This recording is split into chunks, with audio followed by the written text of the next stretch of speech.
This weekend, birders are going to have their own version of what can feel like the Olympics. It is time for the Great Backyard Bird Count. You can join the world in connecting to birds February 13th, 16th. And here is a video explaining a little more about why this weekend really does mean so much to people in the birding community. Birds are everywhere, all the time, doing fascinating things. Participate in the Great Backyard Bird Count for 4 days in February to watch, learn about, count, and celebrate birds.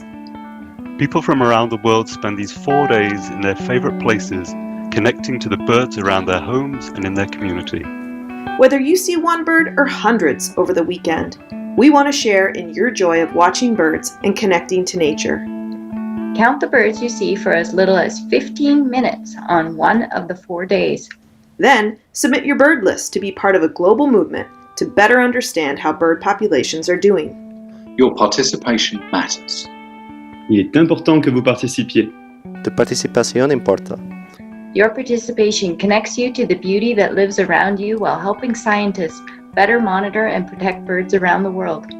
Work with the Cornell Lab of Ornithology, National Audubon Society, and Birds Canada in the annual Great Backyard Bird Count. We look forward to spending this fun, special event with you. Join us! Únete a nosotros. Soyez des nôtres.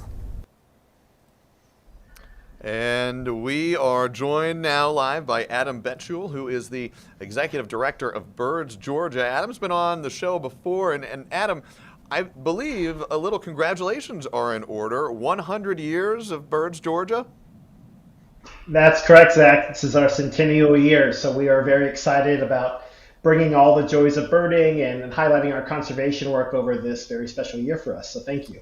And a special weekend, it sounds like, as well. Tell us more about what this weekend means, both to people who are deep into the birding community, as I know some people are, and maybe to some newcomers who might want to try it out for the first time this weekend.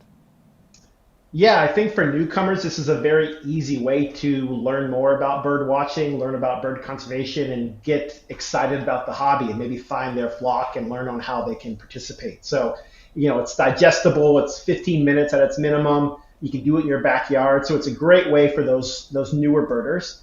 And for maybe those more experienced or crazy folks like myself, it's another great way to kind of push us. Let's get out. Let's find as many species. Let's try to look for those data deficient areas. So it's a great way to get out, highlight the winter birding wherever you are, and help contribute data to conservation. I like that. You put it, help people to find their flock. I'm wondering if you can describe a little bit, Adam, how you found that this was your flock. Yeah, so I got into birds and bird watching back in high school. I grew up in Columbus, Ohio, and that kind of got me on this pathway, and I have not deviated much. And then my current flock, I was lucky enough to move to Atlanta a little over a decade ago, and just really love the bird watching and birding community here in Georgia. It's very welcoming. It is pretty heavily Atlanta biased, as is most of our population, but we have such a great bird watching scene here, so many wonderful locations and organizations working towards it. And I encourage as many people as possible to get active with us at Birds Georgia and some of the other great groups across the state. We've had a lot of conversations here on the show, and even just today, about how technology and the ubiquity of it. I mean, I'm sitting here with two telephones. I'm talking into a camera that's beaming signals who knows where. I've got 1, 2, 3 monitors in front of me. That's maybe more than most, but we all are so plugged in now. Have you found that people, maybe more than in the past, are turning to hobbies like bird watching as a way to deliberately unplug? Absolutely. Actually, it's kind of interesting. You can see it go to both extremes. I would say, first of all, yes, people are getting outside. They're seeing the benefits of bird watching for mental health and for just connecting with nature. We have seen a big boom in this hobby, in this field, since COVID. So I think it was already very popular beforehand, but it's becoming younger and more diverse, and more people are being active since then. Again, let's calm down. There's a lot going on around the world. How can birds help us relax? And then the other extreme, some of the tools that are useful for this Great Backyard Bird Count, the eBird platform and Merlin, which is a great sound and photo identification tool, they are revolutionizing the hobby and welcoming people who in the past that might have been a hurdle. I don't know what bird I'm hearing. I don't know what little brown thing that is. You can come to a field trip with us at Birds Georgia, but these new tools are just so phenomenal at helping people figure out where to get started and how to continue to get engaged while also providing all this amazing data for those researchers across the globe. You know, and just a chance to be outside too. I remember growing up, my dad used to take me fishing a lot, and we were not the best fishermen out there. We're still not. But even on the days when we didn't catch much, we had a good time just being outside. Let me ask you this question, because I don't want to get too into the philosophical, poetic realms here, although I think we could. But this weekend is a little bit go out and count birds and a little bit science project of counting birds, right? There is a real scientific impact going on this weekend. Absolutely, and that's something that Cornell and their partners on this, being Birds Canada and National Audubon, have really gotten creative about in recent decades. So yes, getting outside, go by yourself, go with your birding group, take your kids out. It's fun. You know, hopefully it'll make you feel better. You'll learn a few new birds, all those things. But if you think of like a really active bird research group or an academic lab, let's say, there's only going to be a couple dozen employees trying to do this large data, project and research.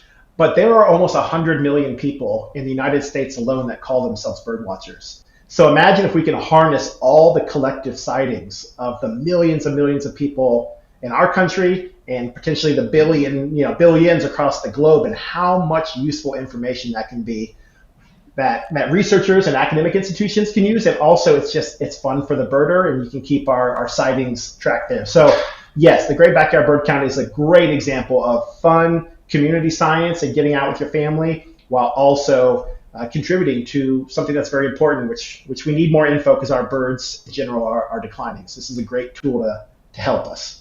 And it comes at a kind of unique point on the calendar. This is around the time of year when a lot of our bird friends are packing up their proverbial bags and getting ready to do a little migration, right? Absolutely. So yeah, this is kind of the early stages down here in Georgia of some birds starting to move.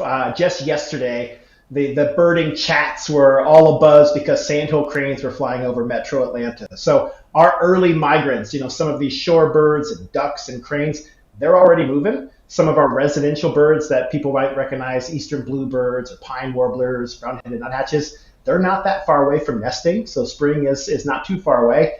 And then our more long-distant migrants, the birds that are down in Colombia and Ecuador right now, they will be putting on all that extra fat stores and get ready to do this amazing hemispheric journey in the next month or two. So yeah, it's kind of right at the end of the winter period for some birds. It's a great time to get a snapshot of our populations.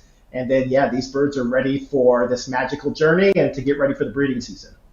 And I don't know if, Adam, you can see it, but on our screen right now, if you're watching along, you can see the 2022 Great Backyard Bird Count tallies as that number goes up and up and up and up and up.